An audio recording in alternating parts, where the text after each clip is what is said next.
All right, guys, we're back. Want to look at enthalpy and stoichiometry. This will be a quick video. Just want to expose you to this idea here. When we first learned stoichiometry many chapters ago, we said it's not going away, right? And we found different ways to use it. Stoichiometry just has to do with if you've got a balanced chemical equation, right? We can relate each of the compounds in here with one another. Since this is balanced, we know that 2 moles of H2O2 is equal to 2 moles of H2O. In other words, this reaction, if you've got 2 moles of this, it's always going to produce 2 moles of that.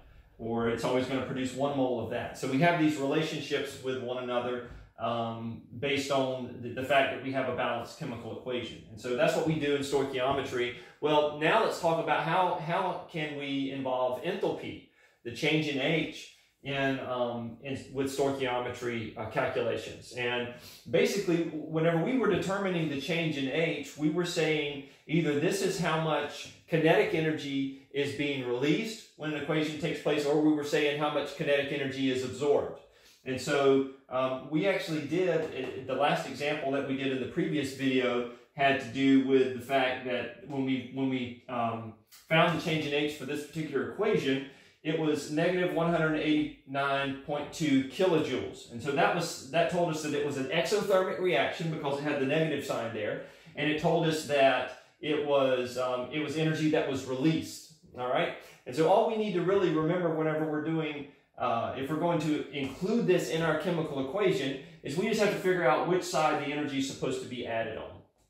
Okay. And so if it's an exothermic reaction, it's going to be released. So it's going to show up on the product side. If it's an endothermic reaction, the energy was absorbed and it's going to show up on the reactant side.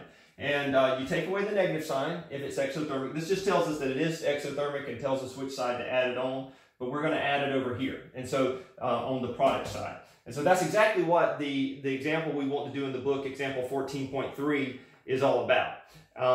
If you'll take a look at that, example 14.3 says, in the previous example, we learned that change in H for this reaction, which we've already written on the board, was this amount, negative 189.2 kilojoules. So if 500 grams of H2O2 decomposes, and that's what this is a decomposition equation, how much energy is released? All right, so we know if it was just this, if we had exactly 2 moles of this, that was being decomposed, that it would produce this many moles of this and this many moles of this. And as far as the energy that would be released, it would be this amount here. So we take the 189.2 kilojoules and we add that to the product side of the equation because it is it's an exothermic reaction, right? It was releasing energy. Okay, and so now we've got that as part of our chemical equation, and since we're not dealing with 2 moles of H2O2, but we're dealing with 500 grams of H2O2, we now have a relationship where we can figure out how much energy was being released if it was 500 grams of H2O2. The way that we're going to figure that out is we're going to start with the same thing that we've done in the past. We first of all have to figure out the amount of how many AMUs. What's the atomic mass of H2O2? So we're going to look that up in our periodic table and see that it's going to be 2 times 1.01 for the hydrogen, right? Plus 2 times 16.0 for the oxygen. And so that's going to give us a total of 34.02 AMUs, right? Atomic mass units. And so that means that if we have 1 mole of H2O2, it's going to be 34.02 grams of H2O2. And so now we can take the 500 grams of H2O2 that we have and we can convert that to moles. So if we have 500 grams of H2O2, we know that 1 mole of that is going to be equal to 34.02 grams of that, right? And so that's going to give us 14.7 moles of H2O2.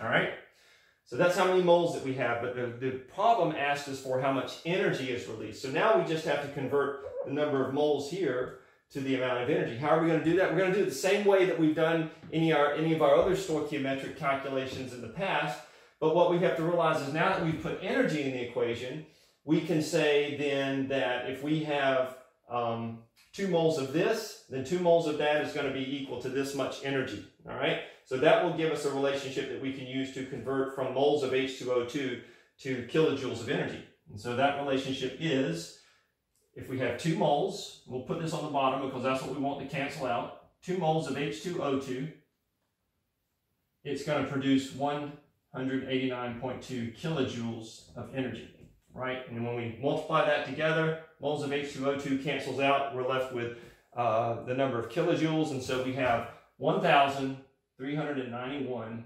kilojoules of energy. That's our answer. That's how much energy is released if we have 500 grams of H2O2. Pretty straightforward, right? Simple enough. So make sure you know how to now put the change in H, put the amount of energy into these chemical equations, and then do these stoichiometric calculations.